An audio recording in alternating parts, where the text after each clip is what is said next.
कसम किसी से निभाएंगे, अपने वजूद को और अपने स्वाभिमान को ताक पर रख कर तो नहीं निभाएंगे।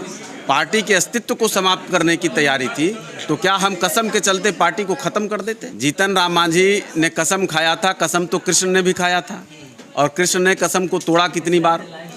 हम भीष्म पितामह की तरह नहीं अपने आप को इतिहास में दर्ज कराना चाहते थे और द्रौपदी का चीरहरण होता हुआ नहीं देख सकते थे, इसलिए हमको कसम तोड़ना पड़ा। तो दलित से इतनी नफरत कि ना उसके घर जाएंगे और ना उसको अपने घर बुलाएंगे और बात बड़ी बड़ी करेंगे।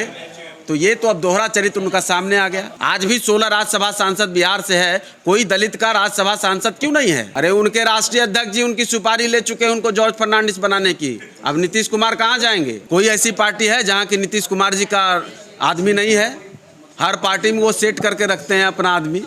कभी कांग्रेस को तोड़ देना, कभी लोजपा को तोड़ देना, कभी भाजपा को परेशान करना, कभी कांग्रेस को तोड़ देना। मुंह चबा चबा करके और आंख को इधर से उधर करके जब बात करते हैं तो उसके अंदर जो सातिर चेहरा है उसको कभी पढ़ने की कोशिश करिएगा। नीतीश कुमार जी को आगाह कर देते हैं और महागठबंधन के लोगों को भी कि ललन सिंह जी उनके लिए खुदाई कर रहे हैं, और कब उसमें उनको डाल देंगे उनको पता नहीं चलेगा। नमस्कार, अभिषेक के साथ द एक्टिविस्ट देख रहे हैं आप। देखिए, इस वक्त राजनीति में जो है घमासान चल रहा है। एक पार्टी दूसरे पार्टी पे प्रत्यारोप लगा रही है। वहीं पे अगर बात करें अगर हम तो हम में आज जो है प्रेस वार्ता किया गया। प्रेस वार्ता में जो है हम पार्टी के प्रवक्ता जो है तमाम तरह के जो मुद्दे पे बातचीत की। खास करके उन्होंने इस्तीफा लिया उस मसले पे भी बातचीत की। देखिए क्या कुछ कह रहे हैं हम के प्रवक्ता। से जंगल में हिंसक पशुओं से हिरन जो है और तमाम उस तरह के प्राणी अपने प्राणों को बचा करके इधर उधर दौड़ कूद फान करके अपना जीवन को बचाते हैं, वही काम तो हमको करना पड़ा। तो पूरी तैयारी थी इस पार्टी। खाने वाले नीतीश कुमार के जीतन राम मांझी कैसे छोड़ के चले गए? क्या ये ऐसा सूत्रों के हवाले से खबर भी आ रही है कि नीतीश कुमार ने ही भेजा है मांझी को बीजेपी के पाले में? देखिए अब हम मीडिया पर कोई बयान नहीं दे सकते। अब खबर से ज़्यादा कयास लगाए जाते हैं और एक स्क्रिप्ट के साथ काम होता है। जीतन राम मांझी ने कसम खाया था, कसम तो कृष्ण ने भी खाया था, और कृष्ण ने कसम को तोड़ा कितनी बार। हम भीष्म पितामह की तरह नहीं अपने आप को इतिहास में दर्ज कराना चाहते थे और द्रौपदी का चीरहरण होता हुआ नहीं देख सकते थे, इसलिए हमको कसम तोड़ना पड़ा। हम कसम किसी से निभाएंगे, अपने वजूद को और अपने स्वाभिमान को ताक पर रख कर तो नहीं निभाएंगे। पार्टी के अस्तित्व को समाप्त करने की तैयारी थी, तो क्या हम कसम के चलते पार्टी को खत्म कर देते? अच्छा, राजद और जदयू का आरोप है कि आप लोग जो सीट की मांग कर रहे थे वो कहीं जायज मांग नहीं थी। कहाँ मांग कर रहे थे? 5 सीटों की मांग। कहाँ मांग कर रहे थे? राजद जदयू को बताना चाहिए कि क्या महागठबंधन मीडिया के कयासों पर फैसले ले रहा है और क्या वो अफवाहों पर फैसले ले रहा है।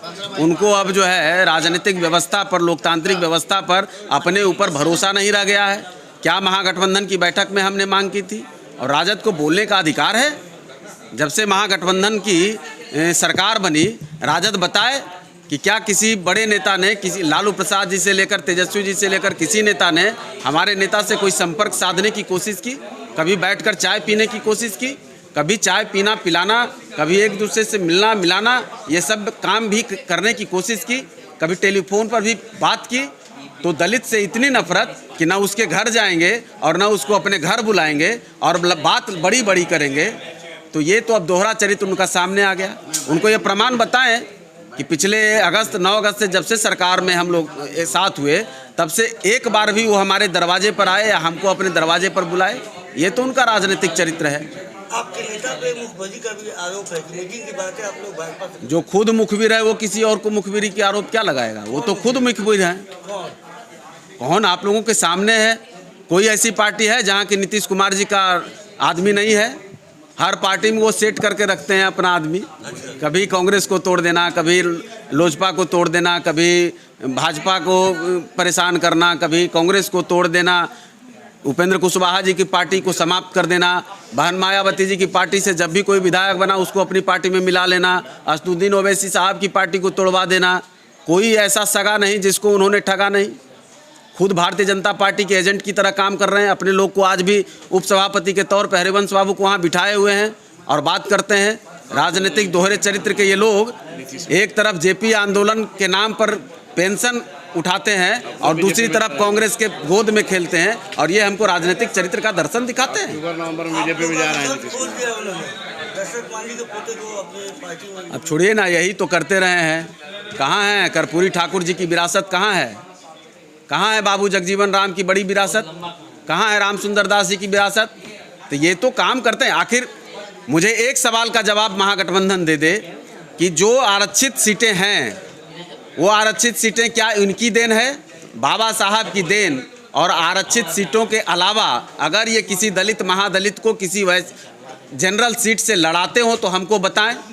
ये तो बहुत बड़े राजनीतिक इंजीनियरिंग के माहिर खिलाड़ी हैं, तो क्या बात बड़ी दूर तक जाएगी अगर बहस चलेगी तो। अक्टूबर तक अपने आप को पहले झांक कर देखने की कोशिश करें कि आखिर राजद ने जब से उनका पार्टी का शुरुआत हुआ है 26-27 साल हो गया, वो कभी किसी दलित को राज्यसभा सांसद बनाने का काम किए हैं?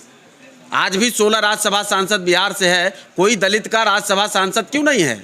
आरक्षित सीटों पर ही आरक्षित लोगों को बैठाने का काम और ट्रांसफ़र पोस्टिंग का काम, एक चुनाव में इसको, दूसरे चुनाव में उसको, तीसरे चुनाव में उसको, और जिसका भी चेहरा बड़ा होने लगे। आज श्याम रजक जी और उदय नारायण चौधरी जी से क्या करा रहे हैं? कागज़ लिखवा रहे हैं बैठा करके, और उनके जगह पर किसी और को बिठा देंगे, केवल फ़ोटो, जिसकी जुबान न हो, केवल फ़ोटो हो और फोटो की तरह टंगा रहे। यही तो काम करते हैं ये दलितों के साथ, अति पिछड़ों के साथ, अल्पसंख्यकों के साथ। एक आखिरी सवाल, औपचारिक ऐलान कब हो रही है भाजपा में जाने? अब ये देखिए, बड़ा दुर्भाग्य है, और हमको आप लोगों पर भी कभी कभी बड़ा क्या कहें, कुछ शब्द नहीं मिलता कि किस तरह से हम इस बात का जवाब दें।